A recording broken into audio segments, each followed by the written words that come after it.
So today आज हम start करते हैं स्टमक। स्टमक का सबसे पहले हम पढ़ेंगे बेसिक इंट्रो, उसके बाद इसका एक्सटर्नल फीचर, फिर हम पढ़ेंगे इसके रिलेशन के बाद blood supply, nerve supply, clinical anatomy और इन्वेस्टिगेशंस। इसमें मैं 2 डायग्राम भी है जो अटैच करूँगी साथ में। आपको नोट्स का PDF डिस्क्रिप्शन लिंक पे मिल जाएगा, आप उससे भी नोट्स डाउनलोड कर सकते हैं। अब हम स्टार्ट करते हैं वीडियो। तो सबसे पहले हम पढ़ते हैं इंट्रो। इसका बेसिक इंट्रो क्या है कि it is a muscular bag. ये क्या है? एक मस्कुलर बैग है जो क्या फॉर्म करता है, वाइडेस्ट और मोस्ट डिस्टेंसिबल पार्ट फॉर्म करता है एलिमेंट्री कैनाल का। क्या फॉर्म करता है? वाइडेस्ट और मोस्ट डिस्टेंसिबल पार्ट फॉर्म करता है एलिमेंट्री कैनाल का। इसके बाद ये कनेक्टेड कैसे होता है? अबव में ये कनेक्टेड होता है ईसोफेगस के लोअर पार्ट से, और बिलो में कनेक्टेड होता है फर्स्ट पार्ट ऑफ ड्यूडेनम से। मतलब अबव में तो देखो स्टमक है तो इसकी 2 ओपनिंग है, अबव और लोअर। तो स्टमक का क्या रहेगा? अबव में कनेक्टेड होगा फूड पाइप से या ईसोफेगस से, और लोअर में कनेक्टेड होगा ये ड्यूडेनम से। उसके बाद ये एक्ट करता है एक रिजर्वॉर ऑफ फूड के लिए, मतलब फूड का एक ये रिजर्व है, रिजर्व टाइप का रिजर्वॉर। उसके बाद लोकेशन की अगर हम बात करते हैं तो लोकेशन क्या है कि ये lies obliquely and upper left part of the abdomen, यानी ये एब्डोमेन के अपर लेफ्ट पार्ट में रहता है। एब्डोमेन कहाँ से स्टार्ट होता है? डायफ्राम के बाद। तो डायफ्राम के बाद ये कहाँ पे प्रेजेंट होगा? अपर और लेफ्ट पार्ट में होगा एब्डोमेन के। तो जो भी इसमें मतलब इम्पॉर्टेंट पार्ट है वो सब मैं हाईलाइट कर दे रही हूँ, आप उससे भी याद कर सकते हो। उसके बाद इसके सिचुएशन की बात करते हैं तो 9 रीजन्स ऑफ एब्डोमेन होते हैं। उन 9 रीजन्स में से ये एपिगैस्ट्रिक, अम्बलाइकल और लेफ्ट हाइपोकॉन्ड्रिक रीजन को करता है ऑक्यूपायर। सिचुएशन क्या रहेगा इसका? एपिगैस्ट्रिक, अम्बलाइकल और लेफ्ट हाइपोकॉन्ड्रिक रीजन, इन तीनों में सिचुएटेड होता है ये। सैनोनियम्स की अगर हम बात करते हैं तो सैनोनियम्स इसका होता है गैस्टर और वेंटर, गैस्टर वेंटर। उसके बाद इसकी शेप की बात करते हैं तो शेप क्या है? एम्प्टी स्टमक रहेगा तो जे शेप्ड रहेगा, और ओबीस पर्सन्स की बात करें तो उनमें स्टर हॉर्न शेप्ड रहेगा। ओबीस पर्सन में क्या रहेगा? ये स्टर हॉर्न शेप्ड रहेगा। उसके बाद एक्सटर्नल फीचर्स की अगर हम बात करते हैं तो एक्सटर्नल फीचर क्या है? इसमें 2 ऑरिफिस होगा। जितने भी एक्सटर्नल फीचर्स होते हैं वो सब 2 होते हैं इसमें। ये इसका एक इम्पॉर्टेंट पॉइंट है कि जितने भी इसके फीचर होते हैं एक्सटर्नल वो सब 2 होते हैं। ऑरिफिस भी 2 होगा, यानी 2 ओपनिंग होगी, एक कार्डियक और एक पाइलोरिक। जो कार्डियक होगा वो किससे कनेक्टेड होगा? ईसोफेगस से। जो पाइलोरिक होगा वो किससे कनेक्टेड होगा? ड्यूडेनम से। उसके बाद इसके 2 कर्वेचर होते हैं, लेसर कर्वेचर और ग्रेटर कर्वेचर। जो लेसर कर्वेचर होता है वो राइट बॉर्डर फॉर्म करता है, और जो ग्रेटर कर्वेचर होता है वो लेफ्ट बॉर्डर फॉर्म करता है। कैसे करता है? लेसर कर्वेचर क्या होता है? कनकेव, और ग्रेटर कर्वेचर क्या होगा? कॉन्वेक्स। इसके 2 सरफेस होते हैं, एंटीरियर और पोस्टीरियर। एंटीरियर सुपीरियरली जो होगा वो फेसेस फॉरवर्ड और अपवर्ड। क्या बताया एंटीरियर को मैंने? एंटीरियर सुपीरियरली, यानी वो सुपीरियर है।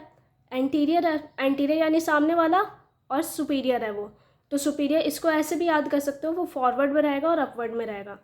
उसके बाद पोस्टीरियर इन्फीरियरली, पोस्टीरियर पीछे की साइड है और नीचे की ओर रहेगा, तो क्या लिखा रहेगा? Faces backward and downwards, downward यानी नीचे। ये इसके 2 सरफेस हो गए। अब इसके बाद इसके पार्ट्स पे आते हैं तो इसके पार्ट्स भी 2 ही होते हैं। ये है 2 पार्ट्स, क्या क्या है इसके? कार्डियक और पाइलोरिक। मैंने जैसे पहले पीछे बताया था कि जितने भी एक्सटर्नल फीचर है वो सारे 2 हैं, उसी प्रकार पार्ट्स भी इसके 2 ही होंगे, कार्डियक और पाइलोरिक। कार्डियक और पाइलोरिक फर्दर डिवाइडेड हो जाते हैं 2 में। कार्डियक डिवाइड होता है फंडस और बॉडी में, और पाइलोरिक डिवाइड होता है पाइलोरिक एंट्रम और पाइलोरिक कैनाल में। एक एक्स्ट्रा पॉइंट है इसमें कि जो कार्डियक होता है वो लार्जेस्ट होता है, कितने का? 15 सेंटीमीटर का, और पाइलोरिक कितने का होता है? 7.5 सेंटीमीटर की एंट्रम होगी, और कैनाल 2.5 सेंटीमीटर का होगा। इसका क्या मतलब है? मेन जो टोटल अपना स्टमक होता है वो कितने का होता है? स्टमक होता है अपना 25 सेंटीमीटर का। यह आपको याद रखना होगा कि स्टमक अपना 25 सेंटीमीटर का है, और यही हम फूड पाइप की देखें तो फूड पाइप भी 25 सेंटीमीटर का है, ड्यूडेनम भी 25 सेंटीमीटर का है। तो जो स्टार्टिंग से आते हैं हमारे फूड पाइप, स्टमक और ड्यूडेनम, ये तीनों 25 सेंटीमीटर्स के होते हैं। तो स्टमक 25 सेंटीमीटर का है तो उसके पार्ट हुए कार्डियक और पाइलोरिक। कार्डियक अपना 15 सेंटीमीटर का हुआ और पाइलोरिक हुआ 10 सेंटीमीटर का। अब इसके बाद इसके रिलेशंस पे आए। पहले रिलेशन से पहले इसका एक डायग्राम देखते हैं हम जनरल। जो जनरल फीचर्स इसके बताएगा एक्सटर्नल फीचर्स के लिए। तो ये है डायग्राम, ये शायद पूरा नहीं आ रहा है। अब देखिए मैंने क्या बताया था कि क्या होता है इसमें, कार्डियक ओपनिंग होती है। 2 ओपनिंग होती है, कौन कौन सी होती है, कार्डियक और पायलोरिक। ये कार्डियक और पायलोरिक ओपनिंग होती है। ओपनिंग को ही ऑरिफिस भी कहा जाता है। जैसे मैंने बताया कि जितने भी एक्सटर्नल फीचर होंगे वो क्या होंगे, 2 होंगे, तो कार्डियक और पायलोरिक। उसके बाद कर्वेचर पे आते हैं हम, तो कर्वेचर को ही बॉर्डर भी कहा जाता है। तो कर्वेचर क्या है, लेसर कर्वेचर जो होगा वो राइट बॉर्डर बनाएगा, जो ग्रेटर कर्वेचर होगा वो क्या बनाएगा, लेफ्ट बॉर्डर बनाएगा। कैसे बनाएगा, अपना स्टमक है लेफ्ट में सिचुएटेड होता है। कर्वेचर क्या होता है, एक घुमाव, एक टर्नल टाइप का। मैंने क्या बताया था, देखिए आइए, यहाँ पे ये अपना एब्डोमेन है, एब्डोमेन में यहाँ पे स्टमक है, यहाँ पे अपना स्टमक है, ठीक। तो जो ये लेसर है ये तो राइट साइड आया, ये राइट था ये लेफ्ट था, तो ये जो लेसर था, तो जैसा मैंने बताया था कि लेसर कर्वेचर और ग्रेटर कर्वेचर होते हैं, तो अब हम उसे डिफाइन करते हैं कि लेसर कर्वेचर कैसे राइट बॉर्डर बनाता है और ग्रेटर कर्वेचर कैसे लेफ्ट बॉर्डर बनाता है। ये अपने 9 रीजन्स ऑफ एब्डोमेन हो गए। अब हमारा स्टमक जो होता है वो कुछ ऐसे सिचुएटेड होता है यहाँ पे, ठीक। तो ये जो 9 रीजन्स में इधर राइट है इधर लेफ्ट है। जैसे मैंने पहले बताया कि ये अपर लेफ्ट पार्ट में होता है, एब्डोमेन के अपर और लेफ्ट पार्ट में होता है। तो लेसर कर्वेचर क्या है, जो थोड़ा सा घुमाव होगा, और ग्रेटर कर्वेचर क्या, जो हाईली होगा, ठीक है। तो जो लेसर कर्वेचर है वो तो राइट साइड आया ना, तो ये राइट बॉर्डर बनाएगा। जो ग्रेटर कर्वेचर है वो लेफ्ट साइड आया तो वो लेफ्ट बॉर्डर बनाएगा। अब कनकेव क्या होता है, जिसका ऐसे रहता है स्ट्रक्चर, तो ये कनकेव हुआ, तो ये राइट बॉर्डर रहेगा। कनकेव क्या होता है, जिसमें ऐसे स्ट्रक्चर्ड रहता है, तो ये कनकेव रहेगा, तो ये राइट बॉर्डर कनकेव रहेगा। और कॉन्वेक्स ये होता है, तो लेफ्ट बॉर्डर कॉन्वेक्स रहेगा। ये सिर्फ आपको समझाने के लिए था। मेन डायग्राम हमारा ये है एक्सटर्नल फीचर्स का। तो मैंने कहाँ तक समझाया था, ओपनिंग कितनी होती है, 2, कार्डियक और पायलोरिक। कार्डियक ओपनिंग और ऑरिफिस कहलाता है, जो अबव में होता है कनेक्टेड ईसोफेगस से, और पायलोरिक ओपनिंग जो होती है वो बिलो में कनेक्टेड होता है ड्यूडेनम से। उसके बाद इसकी कर्वेचर्स की बात करते हो तो लेसर कर्वेचर होगा, ग्रेटर कर्वेचर होगा। लेसर कर्वेचर बनाएगा राइट बॉर्डर, ग्रेटर कर्वेचर बनाएगा लेफ्ट बॉर्डर। अब इसके बाद इसके पार्ट्स क्या आते हैं, तो पार्ट्स 2 होते हैं, कार्डियक और पायलोरिक। कार्डियक बनाता है फंडस और बॉडी, पायलोरिक बनाएगा पायलोरिक एंट्रम और पायलोरिक कैनाल। अब इसके बाद आते हैं इसके सरफेस पे। ये तो मैं एंटीरियर सरफेस को डिफाइन कर रही हूँ, इसी के पीछे जो होगा वो पोस्टीरियर सरफेस होगा। ये पोस्टीरियर सरफेस में स्टमक बेड बनता है, जो कि पोस्टीरियर रिलेशंस में आता है विस्ट्रल रिलेशन के। रिलेशन हम अब इसके बाद पढ़ते हैं। ये हो गया हमारा स्टमक का एक्सटर्नल फीचर्स का डायग्राम। इसके बाद आते हैं इसके रिलेशंस पे। तो ये देखिए रिलेशन, किसी भी सॉफ्ट ऑर्गन के 2 रिलेशन होते हैं, एक पेरिटोनियल रिलेशन और एक होता है हमारा विस्ट्रल रिलेशन। तो पेरिटोनियल रिलेशन में क्या है, एंटीरियर और posterior surface of peritoneum meets at lesser curvature to form lesser omentum. क्या दिया गया है कि जो एंटीरियर और पोस्टीरियर सरफेस होगा पेरिटोनियम का वो मीट करता है लेसर कर्वेचर पर, और क्या बनाता है, लेसर ओमेंटम बनाएगा, लेसर ओमेंटम। और उसके बाद एंटीरियर और पोस्टीरियर सरफेस पेरिटोनियम मीट करता है जो ग्रेटर कर्वेचर पर, तो बनाएगा ग्रेटर ओमेंटम। जो ये एंटीरियर पोस्टीरियर सरफेस पेरिटोनियम है वो मीट कर रहा है ग्रेटर कर्वेचर पे, बना रहा है ग्रेटर ओमेंटम, ठीक। अब इसके बाद ये दोनों जो लेयर बने, लेसर ओमेंटम और ग्रेटर ओमेंटम, ये जब मीट करता है फंडस पे तो बनाता है गैस्ट्रोस्प्लेनिक लिगामेंट। जब ये मीट करता है कार्डियक पे तो बनाता है गैस्ट्रोफ्रेनिक लिगामेंट। इसके बाद आते हैं इसके विस्ट्रल रिलेशन पे। तो एंटीरियर में तो देखिए विस्ट्रल रिलेशन क्या हुआ कि वो किस किस सॉफ्ट ऑर्गन से, विस्ट्रास से मिल रहा है। तो विस्ट्रल रिलेशन में सबसे पहले आया एंटीरियर। एंटीरियर में क्या रहेगा, सिर्फ लीवर, डायफ्राम और एंटीरियर एब्डोमिनल वॉल।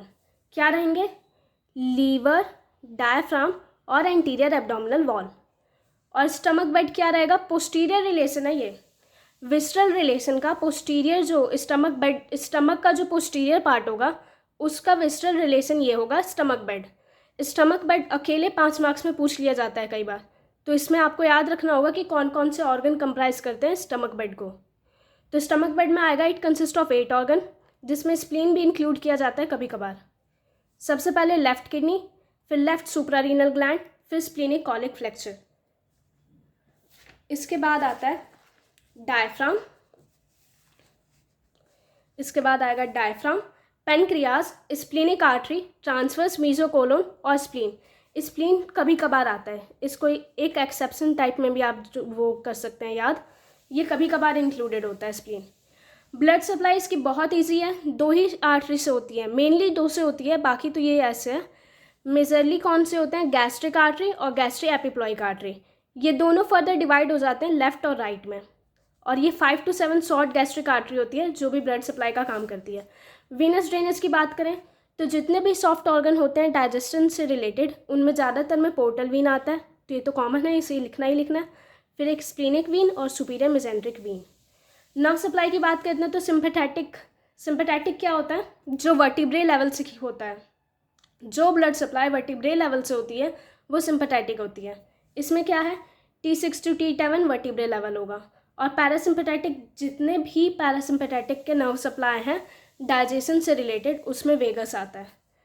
तो आप एक का याद करके बाकियों का भी याद कर रख सकते हैं। क्लिनिकल एनाटमी की बात करते हैं तो क्लिनिकल एनाटमी एक एक्स्ट्रा पॉइंट होता है जो अगर आप लिखते हो पेपर में तो एक गोल्डन पॉइंट टाइप बनता है, वो एग्जामिनर को अच्छा लगता है वो देखने में। क्लिनिकल एनाटमी में क्या है, सबसे पहले गैस्ट्रिक पेन आएगा, उसके बाद गैस्ट्राइटिस। गैस्ट्रिक पेन क्या होता है, जैसे कोई भी अगर आप सॉफ्ट ऑर्गन का पढ़ रहे हैं, अगर उसमें पेन हो रहा है तो वो क्लिनिकल एनाटमी हो गई उसकी।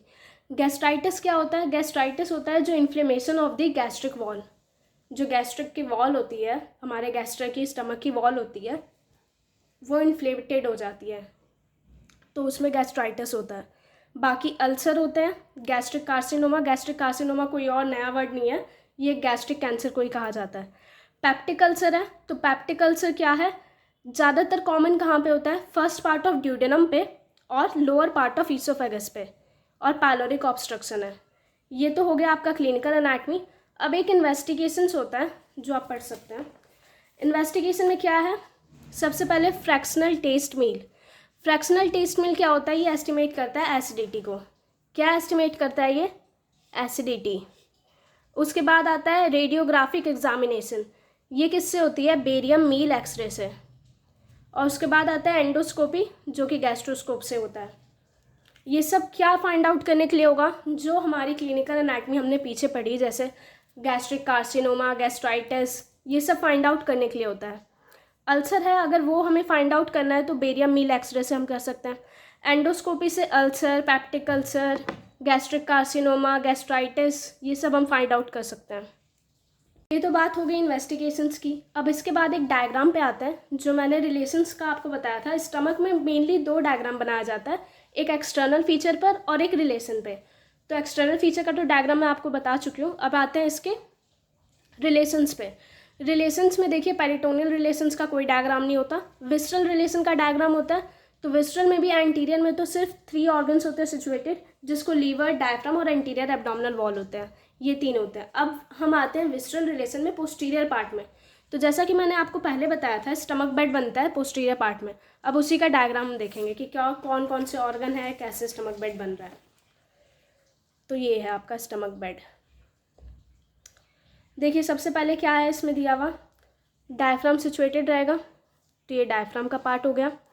फिर उसके बाद यहाँ से आपको जो इसका लोअर पोल जा रहा है, यहाँ पर इस पोल से आपको एक लाइन डालनी है, ये पैनक्रियास का डायग्राम हो गया। फिर इसके बाद ये आपका स्प्लीन है, स्प्लीन से निकल रही है स्प्लीनिक आर्टरी। फिर यहाँ पे ये आपका किडनी है। ये एक रफ डायग्राम है, पर आप अगर ये पेपर में बनाते हैं तो आपको मार्क्स ज़रूर मिलेगा। ये किडनी है, ये लेफ़्ट सुप्रारीनल ग्लैंड है, क्योंकि किडनी के ऊपर क्या होता है, लेफ़्ट सुप्रारीनल ग्लैंड। ये याद रखना है कि लेफ़्ट किडनी और लेफ़्ट सुप्रारीनल ग्लैंड ही है, ये नहीं कि राइट किडनी या राइट सुप्रारीनल ग्लैंड लिखें आप। इसमें ये याद रखना है कि ये लेफ़्ट किडनी है और लेफ़्ट सुप्रारीनल ग्लैंड है। उसके बाद आते हैं हम इस पर स्प्लीनिक आर्टरी, स्प्लीन। ये सिलियाक ट्रंक है जो यहाँ से मिड से जा रही है, ये सिलियाक ट्रंक है।